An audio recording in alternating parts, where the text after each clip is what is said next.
12-year-old and a 14-year-old. The 12-year-old is Adoras. I said, I think it was yesterday, that Fake Popcorn had perhaps the perfect name for a trend spotter, but there's nothing more adorable than Adora. I'm looking at the headline of a story about her, and it says, "Is Adora Svitek the cleverest child in the world?" She types between 80 and 112 words a minute. She reads 2 to 3 books per day. She writes 330,000 words per year. Sees herself as an educator, poet, and humanitarian.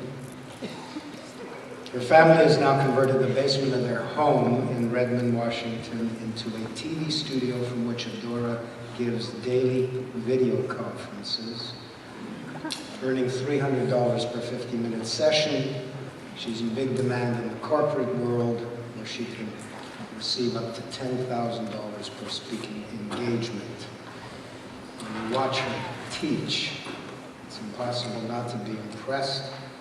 She's very slick, but full of praise for her pupils because, she says, "When I was a kid, I needed encouragement."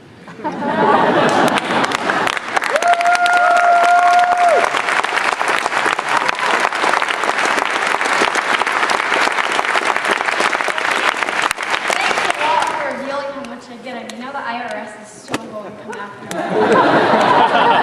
Thanks a lot. Believe me, he did not pay that much. The second thing is that I still think that I'm a kid. Obviously, he said he was using was. But I definitely still consider myself a kid, and in many ways, I really hope to speak for some of my peers, my friends, and other people who are my age.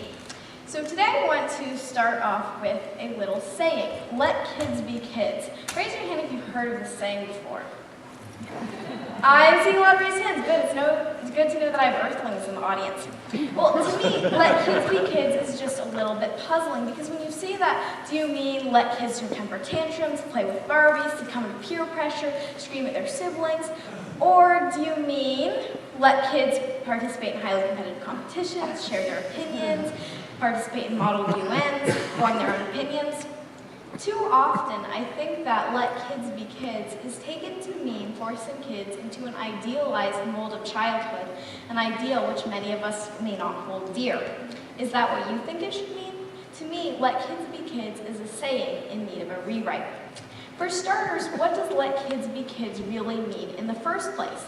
This Mother's Day, my older sister and I were feeling especially gallant and empowered with some pocket money, and so we took our mom out to see a movie at the theater. The movie was actually a documentary called Babies. Has anyone here seen that? I see some hands. Yeah, it's a really good movie.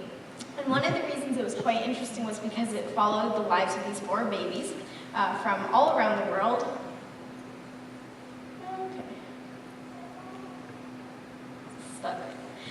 It followed the lives of these 4 babies. 2 were from the developed world, San Francisco and Tokyo, and 2 were from the developing world, Africa and Mongolia. And so the baby from San Francisco, Hattie, had this very structured life. Her parents took her to baby yoga sessions. She was read books every day. Yeah, I know, baby yoga sessions, right? And then, but considering how we've benefited over these days from all the bending, stretching, you know, good for babies, right? Anyway, so she led a structured life. On the other hand, there was a baby, Punijab, who came from a country in Africa. I believe it was Namibia, but I'm not completely sure. And in any case, she was left pretty much to her own devices like dirt, mud, and the occasional stray bone on the ground.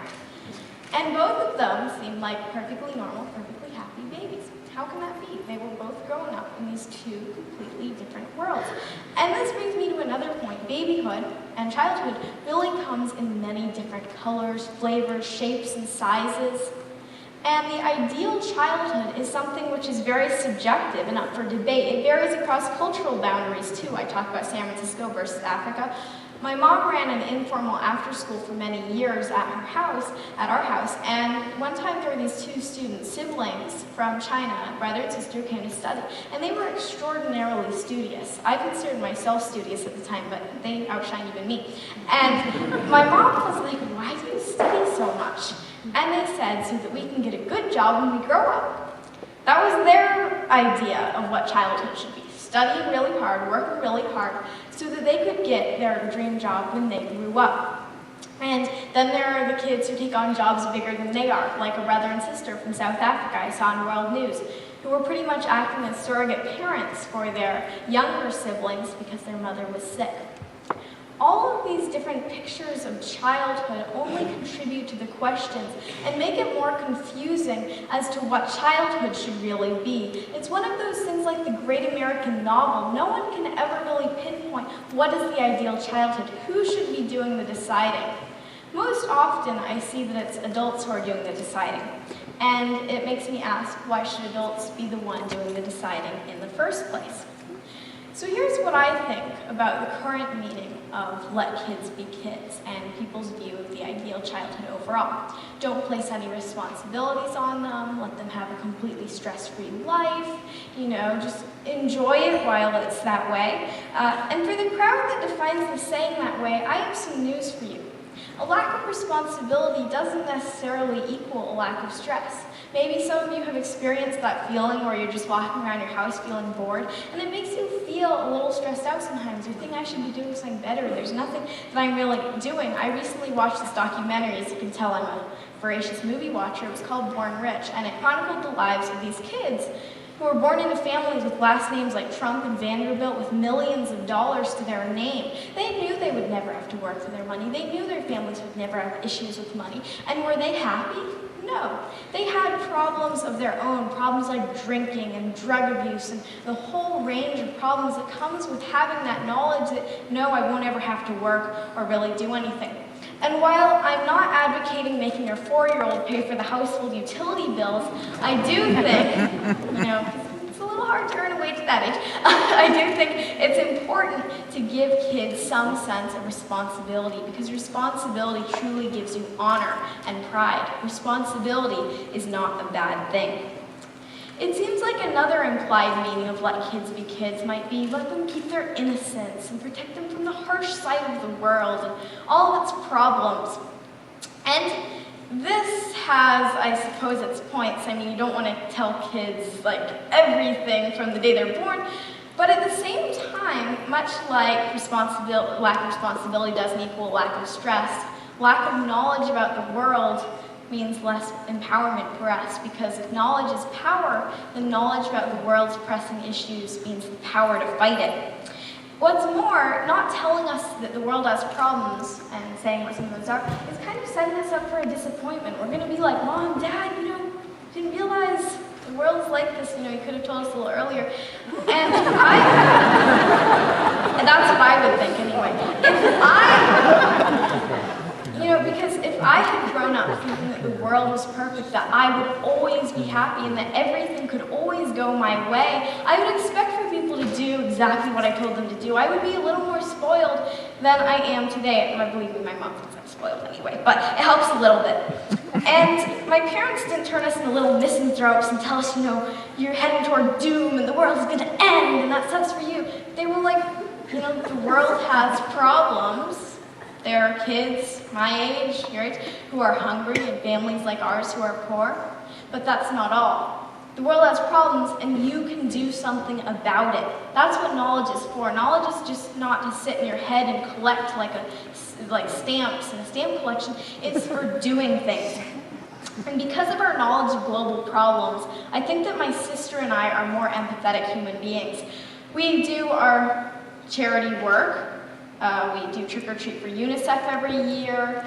We work for many different charities. I raised $30,000 in Vietnam actually when I was there from sales of my book to go to, okay, that's not much better, to go to schools that were flooded there and save the children youth ambassadors. So I do a lot of work to try to help and make the world a better place.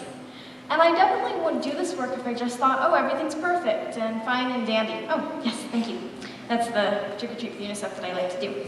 So, and most recently, actually, I began working with the World Food Program. So I tried to put this knowledge to use in fighting the world's problems. However, I will add this disclaimer. My parents may be regretting telling us all about global warming because now whenever they want to buy a new spiffy house, we're like, no, you've got to save the forest so that my future progeny will have the forest to enjoy. Not quite that phrasing, but somewhere along the lines. And when you shield children, you really deprive us. You're depriving us of the chance, not only the knowledge, but also the chance to make a difference, to fight those problems.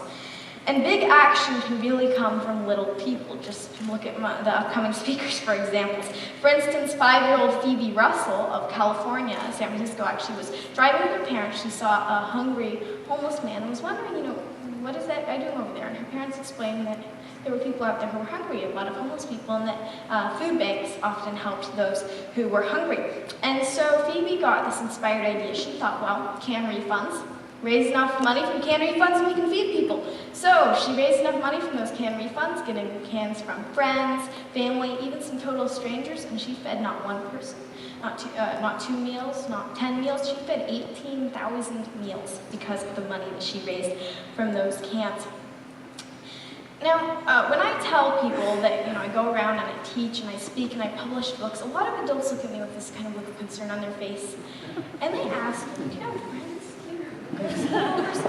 And basically, some of them are a little more direct, and they ask, do you have a childhood?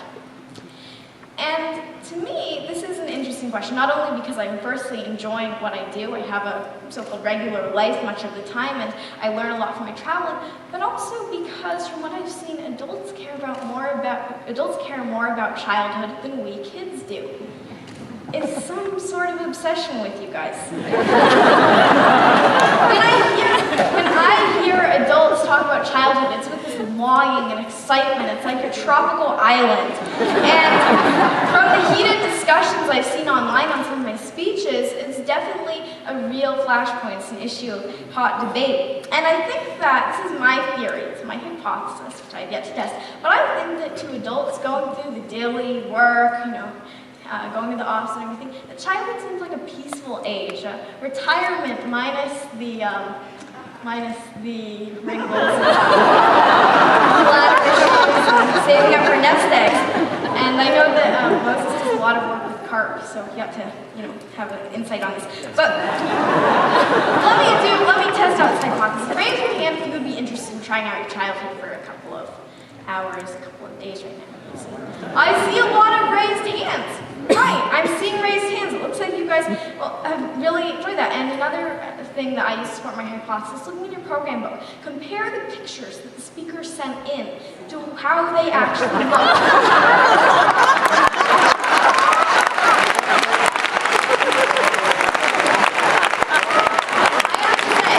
I was impressed that Judy Collins actually still looked fairly close to her picture, not as far away as some of the people I've seen. I'm not going to name anyone. I'm just saying some white hair now. It's gray now. Now, I'm not saying that childhood isn't important. Childhood is a very important part of your life. It gives you the chance to learn. It gives you the chance to explore. It gives you the chance to, test drive and really see what do I want to do and enjoy life. But honestly, I think that those are things that you should be able to do as adults. This shouldn't be exclusive to kids. And a lot of people also say, childhood only comes once. And I can think of a lot of other things that only come once. Let me think, turning 50, how about that? Does anyone say celebrate your 50th birthday, it only comes once, or 60 or 70? What about dying?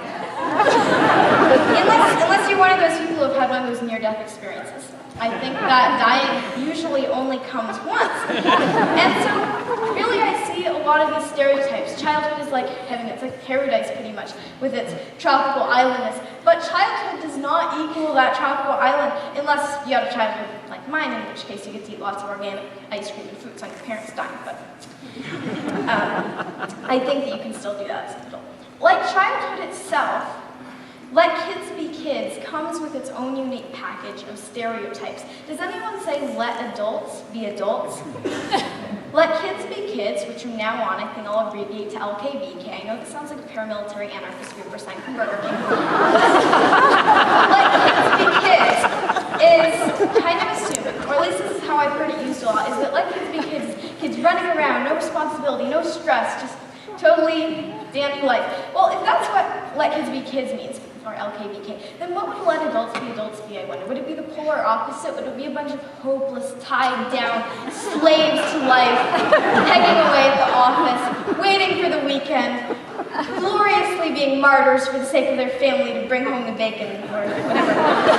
What is wrong with this picture of let adults be adults? Well, let me take a poll. How many of you think that applies to you? Raise your hand if you think that applies to you. I see one raised hand. I am so sorry, man. You need to get a new job, dude.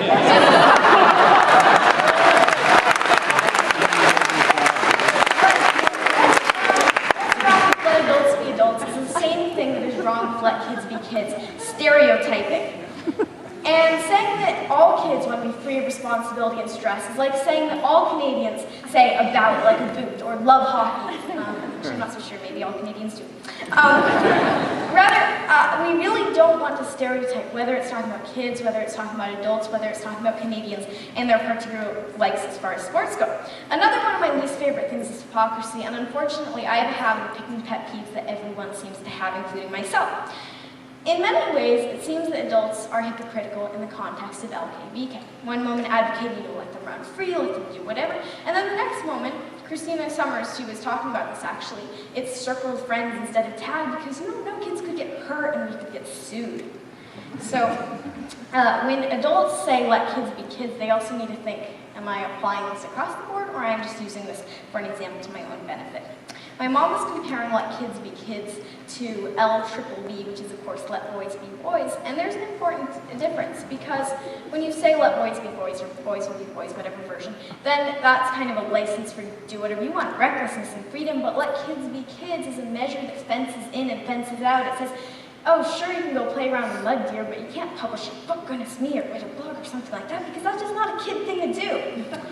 Obviously, not every adult talks or thinks like that, but ignoring a kid's dreams, ignoring anyone's dreams for that matter, can be just as hurtful. When my mom held her own informal survey on Twitter and Facebook with her, quote, friends, to see what let kids really mean, she got some really interesting responses. Some I didn't like the view. They said it meant letting kids be creative and exploring and enjoying life, which I think is a perfectly valid view, but this was very interesting. One person said, let kids be kids is just parents' way of keeping kids from doing what they really want. And too often, I think that is what happens.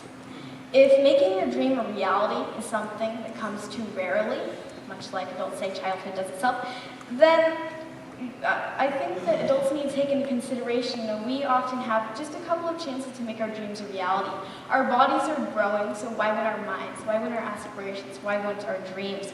Our dreams and what we hope to do aren't in suspended animation just because we're a little bit smaller than you. When the average kid says, I want to publish a book or I want to start a business, the average adult might say something like, oh, that's great, you can do that when you're older. That's something that you can do, when you're after college and all of that. You may have noticed it's always what do you want to do when you grow up, not what do you want to do right now. The problem with this is that our dreams are not in suspended animation. One poem, A Dream Deferred by Langston Hughes, expresses this quite eloquently. What happens to a dream deferred? Does it dry up like a raisin in the sun? Does it fester like a sore and then run? Does it stink like rotten meat or crust and sugar over like a syrupy sweet? Maybe it just sags like a heavy load, or does it explode? If you think that we can wait for pressing things like dreams and aspirations, then maybe we could wait for things like childhood activities. What are childhood activities anyway? Making mud, one of my favorite things to do. Why couldn't I do that as an adult? If society says, adults can't have fun and adults can't do what they want to do, then that's society's problem, not mine. And what's more, following my dreams, like publishing a book, does not prevent me from making mud, and I am living evidence of that. Come over to my house sometime and I'll show you. And Edna Adora said something very interesting on this very topic. She said that explorers were like kids who had never grown up because they still had that wonder and that curiosity. And again, this is something that should not be just for kids.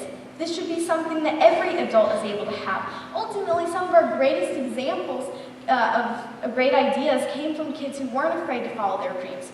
Alex was 8 years old when she passed away from cancer, but before that, she was able to raise millions of dollars for pediatric cancer research from, guess what, a lemonade stand. Today, her foundation still works to do that.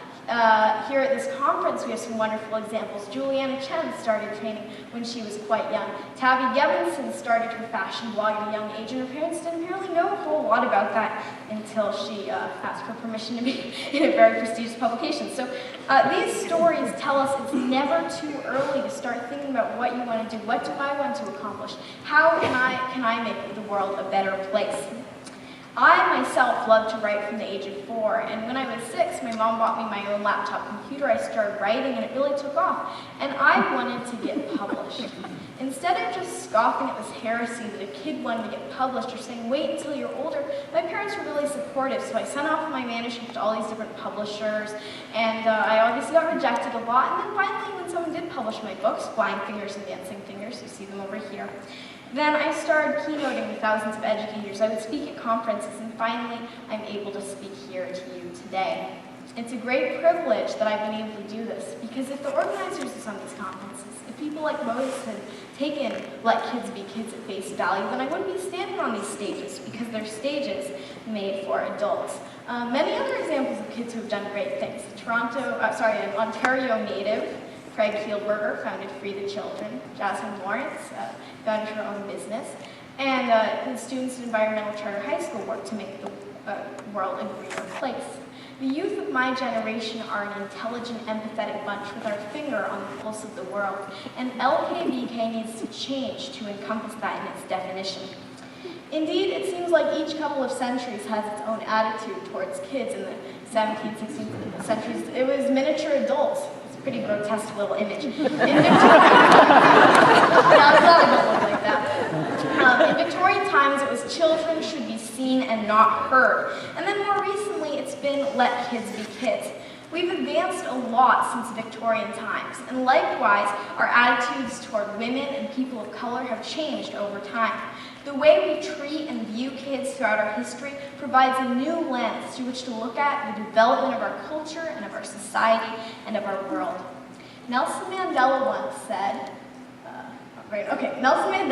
there can be no keener revelation of a society's soul than in the way it treats its children.